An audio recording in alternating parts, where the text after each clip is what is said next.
Cricket ஃபேன்ஸுக்கு வணக்கம். So இந்த ஒரு வீடியோ எதுக்காக அப்படின்னா ஆர்சிபியோட இன்ஜுரி அப்டேட்டை கம்ப்ளீட்டாக ஒரு வீடியோவாக கொடுக்க போகிறேன். நிறைய பேர் கேட்டிருந்த சில டவுட்ஸையும் பார்த்தோம் அப்படின்னா இந்த ஒரு வீடியோவில் கிளாரிஃபை பண்ணலாம் அப்படிங்கிறதுக்காக தான் நம்ம போஸ்ட் பண்ணியிருக்கோம். ஸோ அதுக்கு முன்னாடி ஃபர்ஸ்ட் டைம் சேனலுக்கு வரீங்கன்னா மறக்காமல் சப்ஸ்கிரைப் பண்ணி சப்போர்ட் பண்ணுங்கள். அப்போ தான் அப்டேட் எல்லாமே எங்களை வந்து சேரும். சரி வாங்க வீடியோக்குள்ள போகலாம். இந்த ஆர்சிபிக்கு பிரச்சனை எங்கிருந்து தான் வரும்னு சொல்லவே முடியாது. ஆரம்பத்தில் ஆப்ஷனுக்கு முன்னாடி ஆர்சிபி ஃபேன்ஸுடைய மனநிலை அப்பாடா. ஸோ கிட்டத்தட்ட நிறைய பேர் கழட்டி விட்டாங்க, ஒரு செம்மையான பிளேயர்ஸ் எடுப்பாங்க, ஸோ நல்லா இருக்கும், ஸோ பெட்டரான ஸ்குவாடாக இருக்கும் அப்படிங்கிற மாதிரி எதிர்பார்த்தாங்க. எப்பவும் மோசம் கிடையாது, நல்ல ஸ்குவாடு தான். ஆனால் அப்சனுக்கு முன்னாடியே பேட்டிங் யூனிட் பயங்கரமாக இருந்துச்சு. அப்சனுக்கு அப்புறம் வந்துட்டு இன்னும் ஒரு சில பேட்ஸ்மேன்ஸோ ஒரு நல்ல பவுலர்ஸ் இன்னும் கொஞ்சம் எடுத்திருந்தாங்க, கொஞ்சம் முயற்சி பண்ணியிருந்தா கண்டிப்பாக டீம் இன்னும் பார்க்கறதுக்கு சூப்பராக இருந்திருக்கும். ஸோ அந்த முயற்சி அப்படிங்கிறது ஸோ டீம் பக்கம் கிடையாது, அது மட்டும் இல்லாமல் கோச்சஸ் பக்கம் கிடையாது, அந்த மேனேஜ்மெண்ட். அதாவது வந்துட்டு அப்சனுக்கு ஒரு சில பேர் போவாங்க, அவங்க கிட்ட தான் அந்த அக்ஷன் ஸ்ட்ராட்டஜி எல்லாமே இருக்கும், யார் எடுக்கலாம். ஸோ இவ்வளோ நாள் வந்துட்டு கால்குலேட் பண்ணி வச்சிருப்பாங்க, அவங்களோட ஸ்ட்ராட்டஜிலாம் பார்த்து வச்சிருப்பாங்க. ஸோ அப்படி பார்க்கும்போது நல்ல பவுலர்ஸ் எடுத்துக்கலாம். ஸோ மதுசங்காவெல்லாம் மும்பைக்கு விட்டு தந்தது கொஞ்சம் ஓவர் தான், பட் இருந்தாலும் ஓகே, இருக்கிற டீமை வச்சு அட்ஜஸ்ட் பண்ணி தான் ஆகணும் அப்படிங்கிற மனநிலைக்கு வந்தால் கூட ஸோ அடி மேலே அடி விழுந்துக்கிட்டே இருக்கு. ஸோ கேமரூன் கிரீனை பொறுத்த வரைக்கும் கோவிட் பாசிட்டிவ் அப்படிங்கிற மாதிரி சொல்லிட்டு இருக்காங்க. ஸோ நேற்று மேட்ச்சில் கேமரூன் கிரீன் விளையாண்டதை பார்த்துட்டு ப்ரோ நீங்கள் என்ன ப்ரோ விளையாடுறதுக்கு 30 நாள் பக்கம் ஆகுன்னு சொல்லியிருந்தீங்க, ஸோ இப்போ பார்த்தீங்கன்னா விளையாண்டுருக்காரு, இதை பற்றி என்ன நினைக்கிறீங்க அப்படிங்கிற மாதிரி கேட்டிருந்தீங்க. ஆக்சுவலாக இது வந்துட்டு ஒரு டச் பண்ணாமல் தானே விளையாண்டு இருந்தார். ஆனால் அது வேற விஷயம், அங்கிருந்து இந்தியாவுக்கு வரது அப்படிங்கிறதே வேற விஷயம். இந்தியாவுக்கு வரக்கு முன்னாடி அந்த ஃப்ளைட் ஏறதுக்கு முன்னாடி பயோ பபுள் அப்படிங்கிற ஒரு கான்செப்ட் இருக்குது. ஸோ இவருக்கு கோவிட் அப்படின்னு தெரிஞ்சதுக்கப்புறம் ஸோ கண்டிப்பாக ஒன் வீக்குக்கு மேலே ட்ரீட்மெண்ட் எடுத்து ஸோ கோவிட் பியூராக குணமானதுக்கப்புறம் தான் ஃப்ளைட்டில் ஏற்றுவாங்க. பிகாஸ் ஃப்ளைட்டில் ஏகப்பட்ட பேர் ட்ராவல் பண்ணுவாங்க, காற்று மூலமாக பரவிடக்கூடாது அப்படிங்கிறதுனால.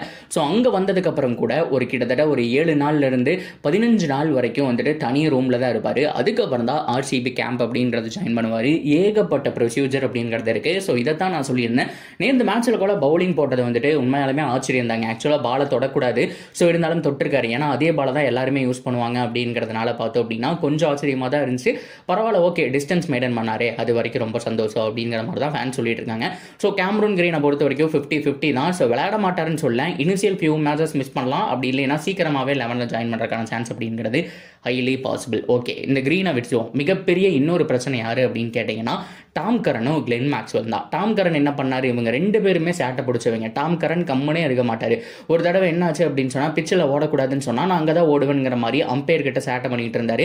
அம்பையரை போட்டு கொடுத்து 3 மேட்ச் பேன் பண்ணி உட்கார வச்சுட்டாங்க. நல்ல வேலை அது கிட்டத்தட்ட 6 மேட்ச் பேன் ஆகலை. அப்படி ஆயிருந்தது அப்படின்னா ஐபிஎல் பார்ட்டிசிபேட் பண்ணியிருக்க முடியாது.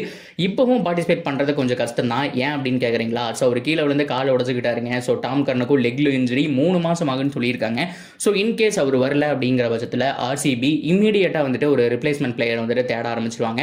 ஸோ ஜிம்மி நீசம் நல்லா பண்ணிட்டு இருக்காரு, ஸோ பேட்டிங் செம்மையாக ஆடிட்டு இருக்காரு, அவரு ஒரு ஆப்ஷன். அது மட்டும் இல்லாமல் அவுட் சைடில் ஜேசன் ஹோல்டர் அப்படின்னு சொல்லிட்டு நிறைய ஆப்ஷன் இருக்கு. ஸோ யாராவது ஒருத்தர் டீமுக்குள்ள வரக்கான சான்ஸ் அப்படிங்கிறது பாசிபிள் தான். அப்படியே கட் பண்ணால் மிகப்பெரிய இன்னொரு விஷயம் கிளென் மேக்ஸ்வெல். இவரை பொறுத்த வரைக்கும் அதே மாதிரி தான், சேட்டை பிடிச்ச ஆள். பர்த்டே பார்ட்டிக்கு போய் என்ன பண்ணியிருக்காரு அப்படின்னா அவர் ஃப்ரெண்டை துரத்திட்டு போய் கீழே வலிக்கு விழுந்துட்டாரு, காலில் அடிபட்டுருச்சு. இப்போ அது பிரச்சனை இல்லை, அதுவும் பிரச்சனை தான். ஆனால் அதுக்கு மேலே மிகப்பெரிய பிரச்சனை என்ன அப்படின்னா மது அருந்திட்டு இந்த மாதிரி வந்துட்டு சேட்டை பண்ணிட்டு இருக்காங்க. கிளென் மேக்ஸ்வெல் என்ன பண்ணலாம் அப்படிங்கிற மாதிரி ஹெட் கோச் கிட்ட போட்டு கொடுத்துட்டாங்க. பேட் கமின்ஸும் வாயை திறக்க மாட்டேறாரு, என்னால் ஒன்றும் சொல்ல முடியாதுங்க. ஸோ அவர் தான் வந்துட்டு புரிஞ்சுக்கணும். ஸோ அவர் வந்துட்டு ஒரு குறிப்பிட்ட லெவலுக்கு மேலே போயிட்டாரு, ஸோ அவர் தான் பார்த்து பண்ணிட்டு இருக்கணும், ஸோ எங்களால் எதுவும் பண்ண முடியாது அப்படிங்கிற மாதிரி ஓப்பனாக பேட் கமின்ஸ் சொல்லிட்டாரு. ஸோ அதுக்கப்புறம் ஹெட் கோச் அதுதான் சொல்லியிருக்காரு, ஃபோன் பண்ணி அட்வைஸ் பண்ணியிருக்காரு, இந்த மாதிரி மது அருந்திட்டு விளையாடுற விஷயமெல்லாம் வேண்டாம், ஏன்னா கொஞ்ச நாளில் நீ உடல் தகுதியை வந்துட்டு நிரூபிக்க வேண்டிய சுச்சுவேஷன் வருது, அதுக்கப்புறம் தான் நீ ஆஸ்திரேலியன் டீம் கூட வருவேன். ஸோ அதுக்கப்புறம் T20 வேர்ல்ட் கப் இருக்குது, ஐபிஎல் இருக்குது, ஸோ அதனால உடல் தகுதியை நிரூபிச்சாகணும், மது அருந்துறத தயவு செஞ்சு நிப்பாட்டு பாராசா அப்படிங்கிற மாதிரி அட்வைஸ் பண்ணியிருக்காரு. அவரும் சரி கோச் அப்படின்னு தான் சொல்லியிருக்காரே தவிர நிப்பாட்டுற மாதிரி தெரியல. வேர்ல்ட் கப் எப்போ முடிஞ்சதோ அப்போ இருந்து இன்னைக்கு வரைக்கும் தலைவன் செம்ம குடி தான். ஸோ அந்த மாதிரி குடிச்சிட்டே தான் சுற்றிட்டு இருக்காரு. அதனால தான் இப்போ பிரச்சனையே. ஏன்னா ஹாஸ்பிட்டலுக்கு மயங்கி விழுந்துட்டாருங்க. ஸோ பக்கத்தில் இருக்கிறவங்க எல்லாருமே சேர்ந்து தான் வந்துட்டு ஹாஸ்பிட்டல் தூக்கிட்டு போயிருக்காங்க. ஸோ ட்ரீட்மெண்ட் பார்க்கவே இல்லை, 8 மணி நேரம் கழிச்சு தான் பார்த்துருக்காங்க. அவருக்கு லெக்ல இன்ஜுரி ஆச்சு இல்லையா, அது வந்துட்டு 8 மணி நேரம் கழிச்சு தான் பார்த்துருக்காங்க. அதுக்கு காரணம் தலைவன் குடியில் இருந்துருக்குன்னா. ஸோ அப்படி இருக்கும்போது ட்ரீட்மெண்ட் பார்க்க மாட்டாங்க அப்படிங்கிறதுனால ஸோ ஒரு நாள் மட்டும் இருந்துட்டு அடுத்த நாள் இமீடியட்டாக வீட்டுக்கு வந்துட்டாரு.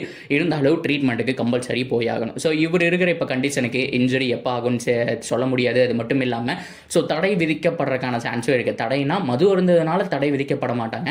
ஸோ உடல் தகுதி இருக்கு இல்லையா, ஸோ அது வந்துட்டு அவர் கரெக்டாக ப்ரூவ் பண்ணல அப்படின்னா ஒரு 3 மாதம் உள்ளே வரக்கூடாது அப்படிங்கிற மாதிரி வந்துட்டு போட்டுருவாங்க. ஸோ அது எல்லா விதமான சட்டங்களுக்கும் பொருந்துமா, அதாவது இன்க்ளூட் ஐபிஎலுக்கு பொருந்துமா அப்படிங்கிறத நம்ம பொறுத்திருந்து பார்க்கணும். இன்ஃபேக்ட் ஒரு ஆஸ்திரேலியாவுக்கு மட்டும் அப்படின்னா கூட அந்த 3 மாதத்தை எப்படியே ஓட்டிடுவார். ஜூனில் தான் வந்துட்டு அவங்களுக்கு T20 வேர்ல்ட் கப் ஸ்டார்ட் ஆகுது. ஸோ ஐபிஎல்ல ஓட்டிடுவார். ஒட்டு மொத்தமாக தடை போட்டுட்டாங்கன்னு வச்சுக்கோங்களேன், அவர் எந்த விதமான லீக்லையுமே பார்ட்டிசிபேட் பண்ண முடியாது. அதுதான் மிகப்பெரிய பிரச்சனை. என்ன நடக்க போகுது அப்படிங்கிறத பொறுத்திருந்து பார்க்கலாம். ஸோ இதுதான் இப்போதைக்கு ஆர்சிபி டீமோட நிலைமை. அடி மேலே அடி வாங்கிட்டு இருக்காங்க. ஸோ இந்த வருஷம் எப்படி போக போகுது அப்படிங்கிறத நம்ம பொறுத்திருந்து பார்க்கலாம். ஸோ ஓவராலாக நீங்கள் என்ன நினைக்கிறீங்க எல்லாத்தையும் கமெண்ட்டில் சொல்லுங்கள். தொடர்ந்து அப்படி இருக்கு சேனலோட இணைஞ்சிருக்கேன். மறக்காமல் சப்ஸ்கிரைப் பண்ணி சப்போர்ட் பண்ணுங்கள்.